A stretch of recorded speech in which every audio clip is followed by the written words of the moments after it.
Boxing King Media in association with Boxer. Delighted to have with me the Oman Spencer Oliver. Spence, great to see you here, Croydon at Box Park. How are you keeping? Raz, it's great to be here at Croydon in Box Park for the Joshua BUATSI, Azeez open workout. Lives Not Knives are sponsoring this one. It's an incredible charity with what's gone on here in Croydon in the last week. You know, I think that it's great for these guys to send off the message that, listen, put the knives down. They save lives. You know, we're a product from this area. We are a product from this area. This is what you can achieve. Get yourselves into gyms. You know, focus, channel your energy somewhere else. Get off the streets, put down the knives. So it's, you know, it's great that they're doing this event here. The guys are coming to do an open workout, but more importantly, sending that message across, which is so important.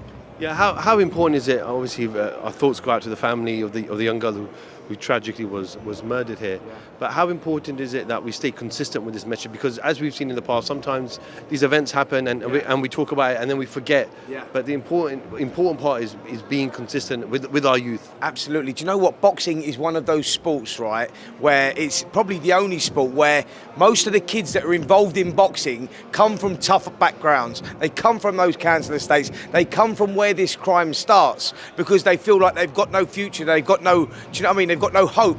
Boxing's give them hope. It changes lives. And I think that is the message that these guys are putting across here, and that's why they've chosen to do this workout, you know, in the tragedy that's recently happened with this young girl losing her life. It's a fucking disgrace, and I think it is easy to forget, but boxing needs to keep sending out that message that, listen, it doesn't matter, you know, what you do. If you've not achieved what you wanted to achieve at school, there is hope. There is other things you can do. You know, put the knives down and go and focus. Get in the gyms, work out the boxing. You know, this is for men, male and female. You know, it gives kids opportunity and it gives kids hope. So, yeah, it's just so tragic what happened in the last week here, and, you know, respect to these guys for putting on this event. Joshua BUATSI, Azeez, both from this area, 3 weeks away from their huge showdown. Yeah. They will be in a very intense part of their training camp, so absolutely. It's great to see that both of them are giving up time to come out here. That's what I'm saying, mate. That's how important this message is. Do you know what I'm saying? They're both, you know, they're in. This is like you got WBA #1 in Joshua BUATSI against WBA #2 in Azeez. You know, like, you know, they're fighting for that mandatory spot for Dimitri Bivol's title. There's huge consequences on the line here for the winner and the loser. You know, so for them to give up their time, which is right as well. They should be giving up their time in recent events that have happened last week. And I'm just glad they've done that. They've showed that they're real people, you know, and they're just trying to put the message across. They're both a product of this area. Do you know what I mean? They're both a product of this area, Croydon. And I'm just glad that they've come back to, you know, try and give off a positive message to their local people. Well said, and yeah, again, our thoughts go out to the families and friends. I'll reserve about speaking about BUATSI and Azeez as we're getting close to the final. There'll be another fight with presser.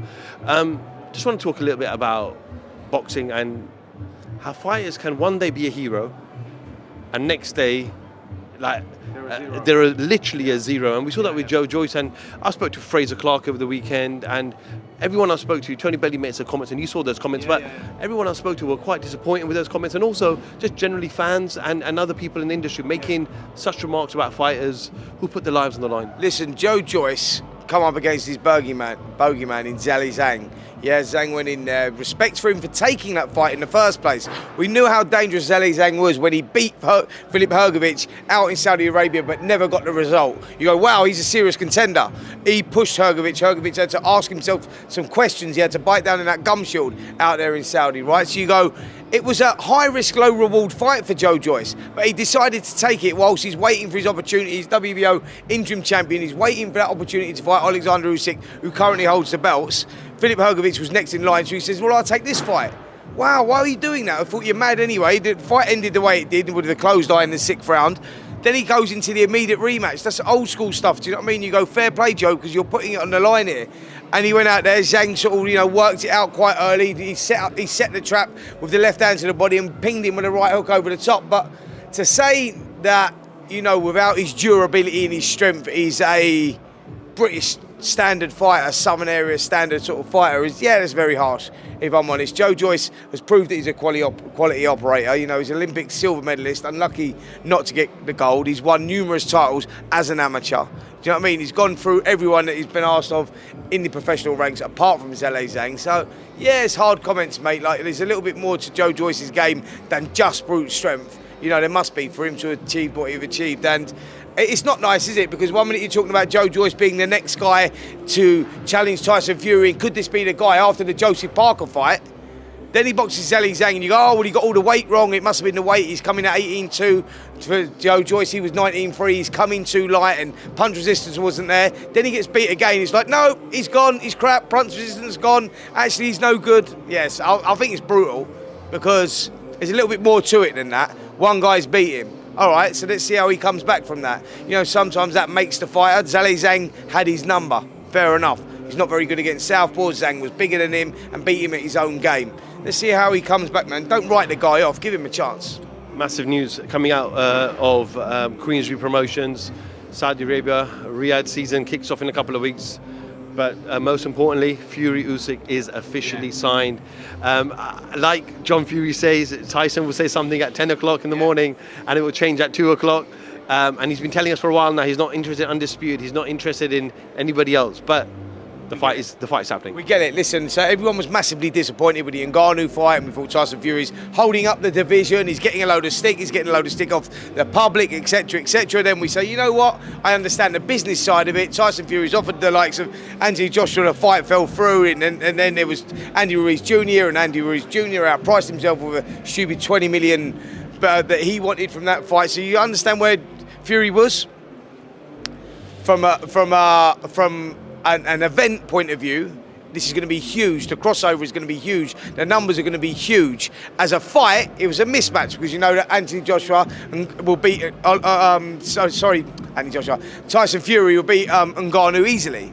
So you go, but as an event, it's great. So you go, and it's all about money, and he's going to earn loads of money, and we will get the Undisputed. Well, they've gone and announced the Undisputed, wicked. But what that's now done is gone. Well, there was other fights that were being talked about. You're talking about Chris Eubank Jr. and Conor Benn fighting on December the 23rd, but he can't do that now because Tyson Fury's dangled the carrot saying, listen, if I beat if I meet Ngannou on the 23rd, Alexander Usyk may happen on the 23rd of December. Do you know what I mean? If I beat Ngannou on the 28th of October, that fight may happen on the 23rd of December. So then you go, well, so where does Anthony Joshua go now? Joshua now is in a position where you go, the Deontay Wilder fight's fallen through in December, so where does he go? He still wants to fight in December, but because now Fury's announced that he's fighting Usyk, for me that means all the other heavyweights, they've got to up their game now. They can't have these tick-over fights and waiting for this big money out in Saudi Arabia. For me now, Anthony Joshua has to fight. He has to either go to China and fight Z Zang, which is a fight that people would give him credit for and say, yeah, well, I respect that, I understand that, while you're waiting for, you know, hopefully the winner of Usyk versus Fury. So he goes there, or more importantly, in the fight that everyone would then go, this is how you regain all your respect from all the public, is by fighting Deontay Wilder and fighting him next and going, listen, it's not going to happen in Saudi. The Saudi are not putting up the money, but guess what? Wembley's there. You know what I mean? You can do 90,000 people, and that's still a £50 million fight. So that's a fight that I think would make sense. And I think that really for now Deontay Wilder, for Anthony Joshua, I think for them, you know, now they've got that fight on, you go, make the fight in England, man. That makes sense. You know, I know Eddie Hearn was exploring the options of that, and I think that, look, Saudi, they're talking about may not happen until March, April time. It's too long now.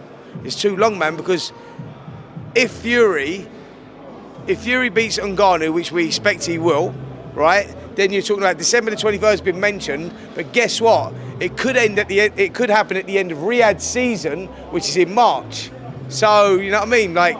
That's why I say if Joshua Wilder get it on before that, then you go, now you've got yourself a case to fight Tyson Fury if he beats Alexander Usyk. That's where I'm at with it. I spoke to KD, who's part of Anthony Joshua's 258 management team, and he had told me that Anthony Joshua was actually ticking along and training with Ben Davison. Yeah. I'm sure you saw those comments. So what do you make of that link up? Obviously, Ben's got that history with Tyson Fury as well. Absolutely. You know, there could be something in that. You know, Ben, like you said, knows Tyson Fury inside out. He's a good trainer.